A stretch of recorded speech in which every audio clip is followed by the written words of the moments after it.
False Road Glare, what's the crack? My name's Colin Moore and today we are going to talk about how much muscle you can put on naturally. Beat go hard though.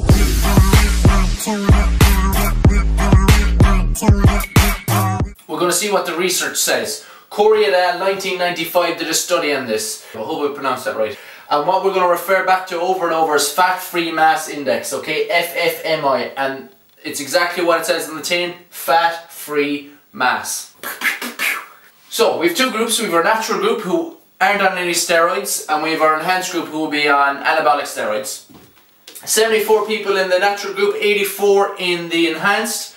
The average height of each group, 1.8 meters. Average body fat, 13%. Fat-free mass index of the naturals, 22, and 25 then of the enhanced. Average weight, 82 kilos versus 92 kilos. So obviously your enhanced guys are a little bit bigger, a little bit more muscle.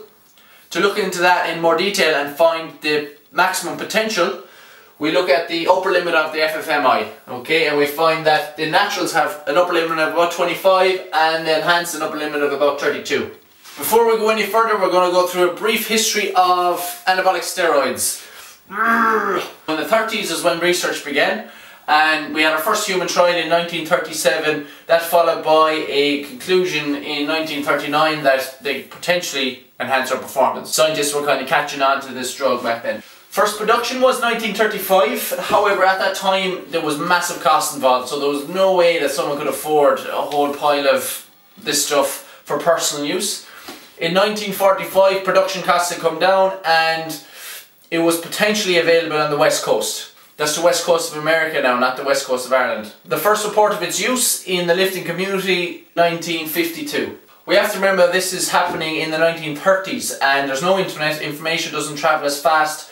It's happening in Germany, Netherlands, Switzerland, and the people in the study are in the west coast of America. Okay, so the likelihood of this testosterone at a very high price travelling over to America at this time period is very, very unlikely. So when we look at the study and we look at the upper limit of the participants, we can look at all the Mr. America winners. Okay, so from 1939 to 1945, we can more or less say that these were drug-free individuals. Potentially available in 1945, so for sure we can say that these guys are drug-free.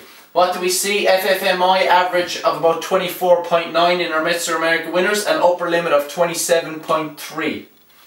What about from 1939 to 1953? So if we take in more people before this time period when there was a first report of it being used in lifters. Now that does not say that it was used by these guys, but there's more potential there.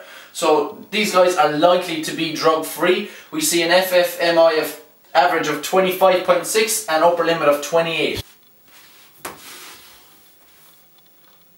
In our 1939 to 1944 group we have Goodrich, X-Tracker, Rudy, Light, Bacon, Stanko. From 1945 to 1953 the winners were Ross, Stephen, Reeves, Eckerman, Dillinger, Arbutney, Milligan, Hurd, also Note, Bandor, KD, Sandow. So how much muscle can you build naturally? You can get to about 25 on your FFMI. Okay, if you've got really good genetics, you can reach in around 27, 28 FFMI. But again, you gotta remember, these guys most likely have really, really sound genetics. But for the average person, if you put in enough effort, if you put in enough time, if you're intelligent about your training and your nutrition and you have everything on point, you can probably hit around 25. Make sure you subscribe if you haven't done so already. If you want to show your support, please do like the video and also share it. Also leave your FFMI in the comment section below. My FFMI is 23 at the minute, and it'd be really interesting to get some feedback on that actually as well. And as always, Páirc Glacha in our bro, agus Priste Gevla. Beat go hard though.